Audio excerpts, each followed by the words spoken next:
미래통합당도 그렇습니다만은 어제 보니까 네. 또 그동안 뭐 여러 차례 논란도 있었습니다만은 더불어민주당 네.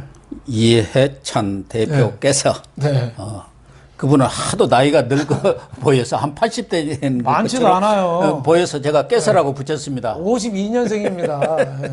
그런데 어제 네. 위성정당 더불어시민당 우이종 최백은 공동 예. 대표죠. 예.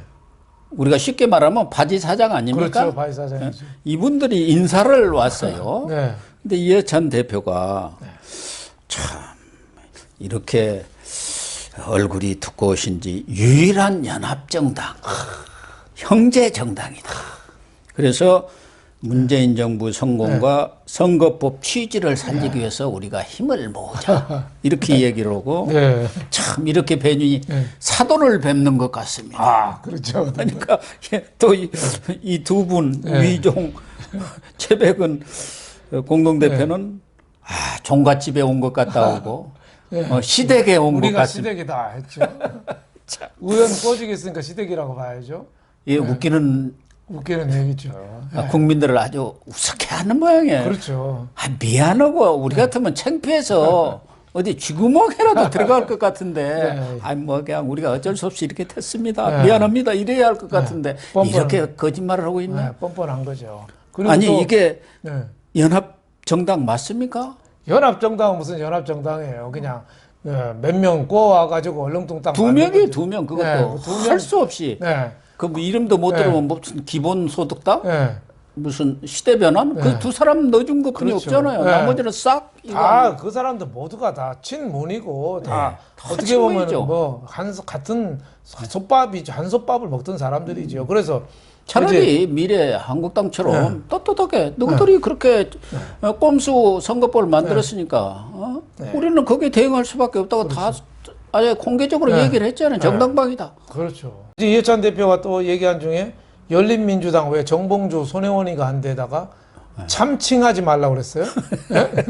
굉장히 그 옥편 찾아서 한 말 같아요. 참칭하지 말라고. 그건 어디 내란죄 이런 때 국가를 참칭하여 뭐 이렇게 나오는 거 아닙니까? 근데 국민들이 볼 때는 더불어 시민당이나 그 열린민주당이나 도다리나 광어나 랍스터나 크랩이나 다 똑같은 거 아니에요? 로고라도 좀 달리하던가. 똑같이 하나요, 로고도. 똑같이 하고. 그거를 따르다고 저쪽 참칭하지 말라고 하는 거는 약간 말로는 훈계하는 모습을 보이면서 이 파이를 키우려는 그런 게 있어요. 그런 전략이죠. 아니 열린민주당에 말을 만들어내잖아요. 그렇죠. 열린민주당에 그 관시할 사람이 누가 있어요? 다 문재인 핵심들이죠. 그렇죠. 얼마 전까지 청와대 비서관했던 최강욱, 그리고 대변인했던 김의겸이 또 주진영이 또 이 법무부 인권국장했던 황희석이 친조국 그런 사람들 아니에요. 그 사람도 또 손혜원은 또 김정숙 친구고 절친이죠. 다 그런 사람들끼리 모였는데 참칭하지 말라? 국민들한테 저건과 대국민 사기치는 거 아닌가 저는 이런 생각이 들었습니다.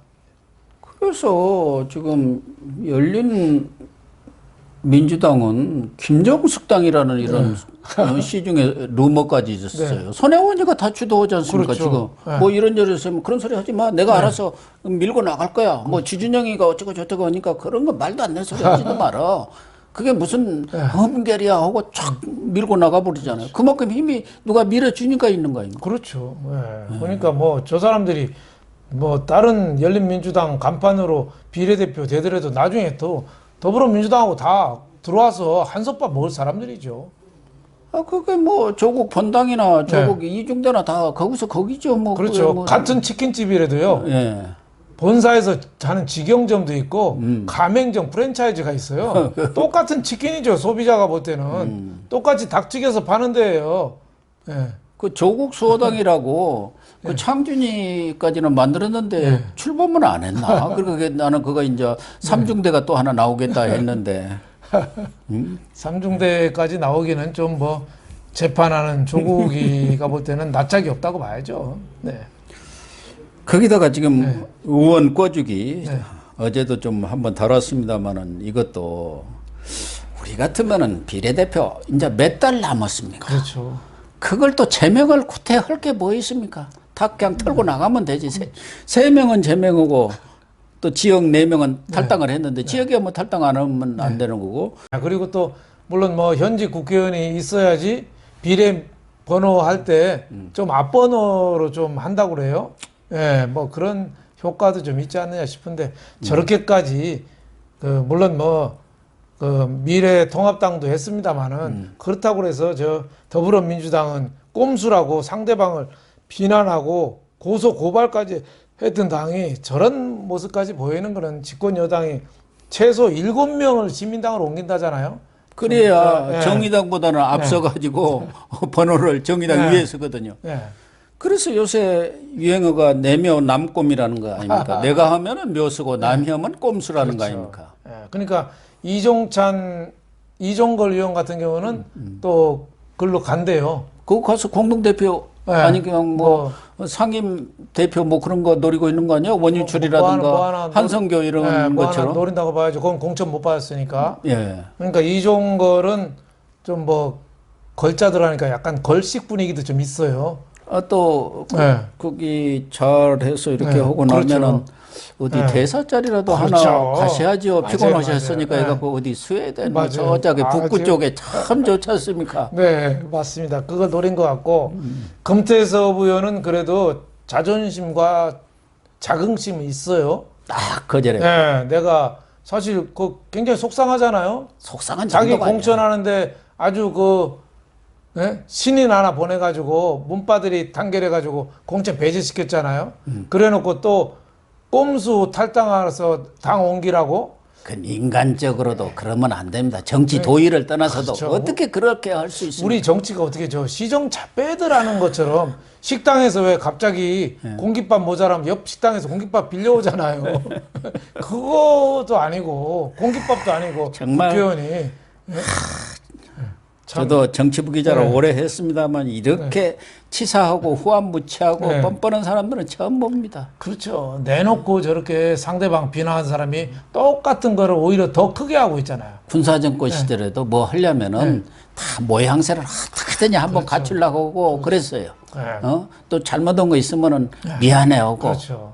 또 기자들한테도 좀 양해 좀 해줘 하고 막 이랬는데 요즘에는 기자들 이야기면 뭐 그따위 질문을 다 하냐고 저질 질문이라고 하고 그런다는 거 아니에요. 그러니까 사람들이 다 좀 옛날보다 양식이 더 좀 더 떨어지고 진짜 막 사는 것 같아요. 막 사는. 그렇지 않으면 저렇게 어떻게 보면 저질스러운 행동 할 수 있을까요?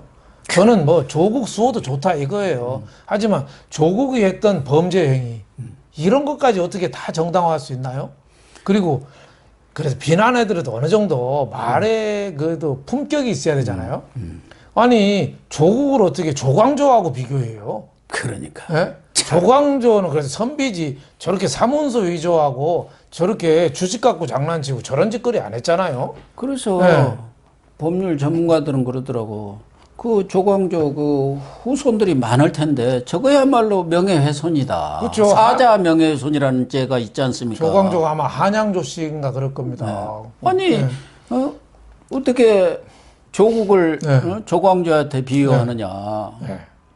그것도 전 그리고 저 기분 나쁜 게 윤석열 검찰총장을 유님 윤원영 대윤소윤으로 비교를 해요. 물론 유님 윤원영은 우리 파평윤가들의 가장 아픈 부분입니다. 왜냐하면 왕비 누님을 팔아가지고 예. 농단을 했어요. 권력을 농단을 했죠. 그렇죠. 그래서 네. 반성 지금도 하고 있어요. 하지만 그때는 왕비 측근들이 그 바로 한 거거든요. 예. 근데 지금 윤석열은 어디 측근인가요? 그러니까 지금 문재인한테 매일 오히려 윤석열이가 매일 두드러 맞아가면서 하고 있지. 어떻게 보면 네. 조광조예요. 그렇죠. 진짜 네. 개혁을 하는 거예요. 네, 윤석열이가 저는 윤봉길이고 안중근이라고 봐요. 예. 네. 그래서 이번에 참 그 윤석열을 그렇게 비교할 때는 굉장히 저도 불쾌했습니다. 그러니까. 그리고 지금 이제 네. 오늘부터 후보 등록이 들어가지 않습니까? 예. 이제 공식 선거 운동은 4월 2일부터 13일간 하게 되어 있지만 등록을 하면 예비 후보로서 이제 본격적인 선거 운동을 할 수가 있는데 지금 잘 아시다시피 이번 선거가 네. 조국 선거, 코로나 선거가 돼버렸어요. 맞아요. 말도 안 되는 조국 거지. 때문에 네. 조국이 불려 나와가지고 열린민주당 때문에 불려 나왔어요. 네. 거기는 아예 친조국을 그렇죠. 뭐 표방을 해버렸고 네. 더불어 시민당은 친조국을 표방은 안 하고 있고 친문이라고 하지만 거기가 뭡니까? 개국본 예. 조국수호 서초동 집회 똑같죠. 그 주도원대가 예. 개싸움 국민운동 본부 아닙니까? 그렇죠. 그 사람들이 주축해서 만든 게 시민을 위하여 아닙니까? 그렇죠. 다 뭐 한 물이고 한 배라고 봐야죠. 아니 그런데 그런 조국 선거가 지금 돼 가고 있는 이 현실 참 뭐라 해야 하나 어이가 없다고 해야 하나. 그러니까 아이러니라고 해야 하나. 국민의 판단력을 자꾸 흐리게 하는 거죠. 지금 정권을 심판하려면은 안보, 경제, 경제 완전히 바닥이잖아요. 안보, 김정은 지금도 미사일 쏘고 있잖아요. 그런 문제를 우리가 정말 우리 복지 문제 이런 거에 대해 우리가 심도 있게 논의해야 되고 이거 갖고 토론하고 비판하고 해야 되는데 코로나하고 조국한테 다 묻혀버렸어요. 그리고 네. 코로나가 완전 블랙홀이 됐죠. 그렇죠. 근데 코로나가 지금 정권이 굉장히 잘했다고 굉장히 홍보하는데 그거 굉장히 위험한 거예요. 그러니까 사실은 이 코로나 초기만 하더라도 이 정부가 뭐 마스크 대란이다, 뭐 초기 방역 실패 이런 것 때문에 통합당이 이제 완전히 승기를 잡았다. 그러면서 어떻게 보면은 통합당도 약간의 긴장의 끈을 놓은 측면이 있어요. 그렇죠. 근데 지금 이게 세계적인 팬데믹 현상이 되면서 이거 뭐 우리는 거기다 보면 뭐 이태리 어디 보면 양반이네 뭐 이런 얘기가 나와버린 거고 거기다가 문재인 대통령은 이때다 하고 막 풀어자치잖아요. 그렇죠. 그냥 매일 정부에서 어마어마한 막 뉴스들을 쏟아내니까 이 야당 쪽에 어떤 정책 이슈고 뭐 어떤 뭐 이런 것들은 다 묻혀가지고 나오는 것은 뭐 자기들끼리 공천 다툼만 하더라 이런 것만 부정적인 뉴스만 지금 나오고 있어요. 그래갖고 완전히 지금 오히려 코로나 19 사태가 여당 쪽 우호 쪽으로 돌아가 버린 그런 상황이에요. 그래서 우리 시청자들이라든가 국민들도 이런 것에 대한 분별력을 반드시 가져야 하거든요. 그렇죠. 지금 뭐 똑바로 봐야 되는데 지금 뭐 정권에서 자꾸 코로나 대처를 잘했다고 하는데 저건 잘한 거 하나도 없어요. 아무것도 없습니다. 이게 우리가 의료 시스템이 그만큼 선진화된 거예요. 우리 대구 시민, 그 경북 시민들이 자발적 의료자고 전 국민이 이렇게 마스크 열심히 쓰고 있는 나라가 어디 있어요? 그렇게 해서 어떻게 보면은 잘 방어하고 있는데 그나마 25일 날은 하루에 확진자가 100명 나왔는데 해외에서 들어온 사람이 51명, 그게 반이 넘었어요. 해외문을 열어놓고서 지금 방역한다고 떠드는 거예요. 그 정부가 큰 실책이거든요. 그럼요. 근데 이게 다른 나라가 코로나가 더 많이 생기니까 우리가 순위가 이제 세계 10위가 됐어요. 한때 2위에서. 그러니까 상대적으로 이게 착시 현상인데 국민들이 거기에 대해서 좀 잘 모르는 정도로 좀 그 혼돈이 좀 있는 거 아닌가 싶어요. 그리고 또 트럼프가 뭐 전화 한 번 해서 뭐 그 검사 키트 뭐 얘기하니까 그걸 또 대대적으로 또 우리가 이 정도로 그 정부 주도를 했다고 또 하니까 정부가 한 것은 아무것도 별게 없어요. 다 민간 영역에서 의료진들이 시민들이 협조해 가지고 정부 수준보다는 훨씬 높잖아요. 민간 영역에 이런 뭐 꼭 방역뿐만 아니라 모든 부분에서 대처하고 준비하고 치밀하게 이렇게 계획 세우는 것을 보면은 그런데 문제는 이번 이런 사건들 이런 전개 과정 속에서 정부가 너무 이렇게 활용해 버리니까 우리 뭐 보수 자유 우파 쪽에서는 좀 이쪽에 대해서 섭섭한 소리를 하면 왜 그런 소리 하느냐 하는데 상황을 정확히 인식은 해야 하거든요. 그렇죠. 그래서 절대 지금 유리한 상황이 아니에요. 제가 볼 때는. 유리한 상황이 아닙니다. 여차하다가는 오 하는 사이에 당하게 될 이런 상황이에요. 그렇죠. 지금 중도층이 완전히 그 자유우파로 돌아섰다고 보기가 지금 어려워요. 지금 결국은 이번 총선도 양 진영은 뭐 확고합니다. 그러면 중도층 여기에서 이제 어디로 쏠리느냐인데 그동안 중도층이 문재인 정권의 실정에 정말 실망해가지고 많이 중도로 또 통합당 쪽으로 기울어가는 그런 분위기 속에서 지금 주춤하고 있는 그런 상황 아니겠습니까? 거기다가 이제 또 비례정당 대결도 이번에 그렇죠. 만만치 않은 그렇죠. 그런 그 총선 민심을 좌우할, 그렇죠. 표심을 좌우할 그런 요건인데 과연 지금 각 당이 130 플러스 20에 이상 해가지고 과반, 일당을 차지하겠다고 하는데 우리 윤 대표님은 지금 상황을 어떻게 봅니까? 판세를 할까? 뭐 지금이야 뭐 안개 속입니다만은 그래도 저는 미래통합당이 지금으로 봐서는 아직은 불리하다고 봐요. 아 그래요? 지금 코로나 이거를 오히려 정부에서 자꾸 잘했다는 식으로 몰고 가면서 다른 이슈들을 다 잠재우고 있거든요. 예, 그게 제일 그리고, 큰 문제. 예, 그리고 중도층이 지금 그 보수 우파 쪽으로 지금 몰리지 아직 않고 있어요. 그리고 대기업 월급쟁이들 화이트 칼라들도 아직 안 움직이고 있고 또 호남 지역은 민주당 지지가 거의 더 싹쓸이 공고해지고 한다고 있어요. 더 과거 때보다 더 공고해졌어요. 지난 20대는 3석을 얻었는데 네. 지금 28석이거든요. 네. 한두 석 빼고는 싹쓸이 할 겁니다. 네. 그러니까 이 투표장에는 누구를 지지해서 가기도 하지만은 누구를 응징하러 가야 되거든요. 문재인을 응징하러 투표장에 가야 되는데 그만큼 국민들이 지금 분노가 폭발했냐. 저는 이 코로나 때문에 상당히 좀 혼선을 빚는 거 아닌가 저는 이런 생각이 들어서 좀 선전은 미래통합당이 하겠지만 저는 낙관적인 거는 기대하기가 좀 어렵다 이렇게 봅니다. 근데 저는 우리 국민들을 믿습니다. 왜 그러냐. 이 총선이라는 것은 예. 최근에 있었던 이런 코로나 사태 때문에 묻히기는 했지만 그것 때문에 지금 문재인 정권 들어선 이후 이것에 대해서 국민들은 다 마음속에 어떤 평가들을 내리고 있는 것이고 잠시 안개가 낀 것 뿐이지 않겠나. 그런데 결과를 대개 보면은 국민들은 정말 현명하게 판단을 내리는구나 하는 것을 우리가 역대 선거를 통해서 다 드러났거든요. 지금 뭐 여론조사 결과도 보면은 마치 더불어민주당 쪽이 아주 우세한 것처럼 나오는데 거기도 보면은 문재인 지지했던 사람이 표본의 한 7, 80%가 그쪽 그렇죠. 사람들이에요. 그러니까 10 내지 15%가 높게 나와버리는 거예요. 예. 여론조사 질문도 또 그렇게 하고 또 요즘에는 아주 이 사람들은 무자비해가지고 그런 쪽에도 아마 로비를 엄청나게 할 겁니다. 여론조사 기관을 상대로 해서 정부가 여론조사 기관들한테 주는 여러 가지 물량이 많지 않습니까? 그렇죠. 조사 물량들. 그렇죠. 꼭 이 선거 네, 네. 관련 조사 말고도 아주 뭐 많으니까. 그러니까 뭐 여론조사 기관이 다 영세하잖아요. 몇 개 빼고는. 그러니까 영향을 안 받을 수가 없어요.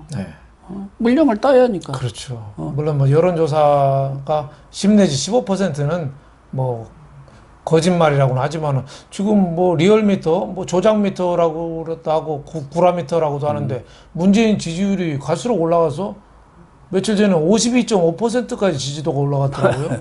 그러니까 이 데이터에 나온 거 보면은 지금 민주당도 올라가고 문재인도 올라가는 건 사실이에요. 그리고 그 미래통합당은 공천 파동 때문에 지금 조금 주춤하고 있고, 예? 엊그저께 나온 거니까 리얼미터가 민주당이 45%, 미래통합당이 29.8%, 한 15%가 차이가 나요. 물론 뭐 10% 정도 가중치를 갖고 조작된 거를 따지면 거의 저는 비슷하다고 보는 게 제일 옳은 거 아닌가. 이런 그래서 생각이 저는 듭니다. 미세하게나마 미래통합당이 일당이 되는 거 아닌가 그런 전망을 하고 있습니다. 왜 그러냐 하면은 일당은 딱 선거가 끝났을 때 그걸로 합니다. 그렇죠. 그러니까 이 비례대표는 빠지는 겁니다. 그렇죠. 그건 다른 당이에요. 그렇죠. 다른 당이죠. 그러니까 그렇죠. 지역 253개만 가지고 하는 거예요. 그렇죠. 일당을 그렇죠. 가르는 건 나중에 이제 서로 연합해 갖고 합치든지 뭐 제1당을 해 갖고 뭐 투표로 뭐 국회의장을 가져가는 것은 별개지만 선거 딱 끝나면은 그렇죠. 그때는 더불어시민당이든 미래한국당이든 전부 각 당들입니다. 그렇죠.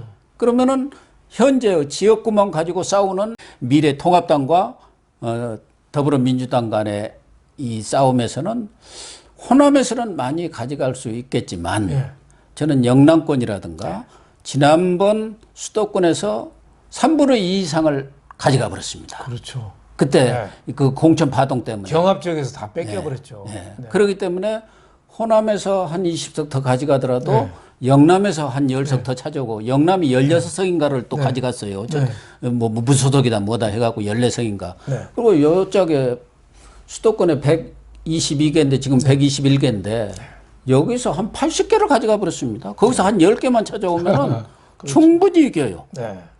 그렇기 때문에 저는 이제 오늘부터 등록이 시작되고 그래서 황교안 대표가 뭐 어쨌든 김종인 총괄선대위원장도 모셔오고 선거 달인이라고 뭐 이렇게 알려져 있으니까 제대로만 선거 전에 임해서 전략을 세우고 그걸 잘 펴 나간다면은 일당을 아슬아슬하게도 하지 않겠나. 근데 비례를 합치면 이제 좀 달라집니다만은 비례는 처음 선거가 끝났을 때 일당을 가릴 때는 비례는 빠지는 거죠. 그건 각자 다른 당이니까요. 그래서 저는 그렇게 보고 있어요. 뭐 그런 기대를 좀 해봅니다. 그건 기대고 현실은 좀 어렵다는 거를 꾸준히 좀 주지시키고 이렇게 좀 사실 어려우면 좀 알리고 사실이죠. 이렇게 해야지. 그 리더는 그렇다고 그래요.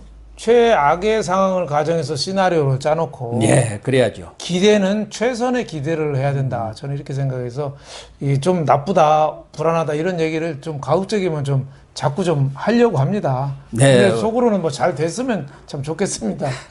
그러니까 우리 윤 대표님 같은 경우는 좀 비판적이고 비읍한 부분들 많이 지적하시는 것도 좋고 또 우리가 또 다른 쪽에서는 그러다 보면 사기가 죽어요. 전쟁이 아닙니까 이것도. 사기로 먹고 사는 거예요. 그러니까 또 다른 분들은 우리가 충분히 희망이 있다. 이거를 우리 시청자들한테 보여주면서 합리적으로 판단해 나갈 수 있도록 하고 또 상대당의 문제점들에 대해서 조목조목 이렇게 지적해 나가는 것이 중요하지 않겠나 그런 생각을 합니다. 네, 시청자 여러분 오늘 방송 여기서 마치도록 하겠습니다. 시청해 주셔서 감사합니다.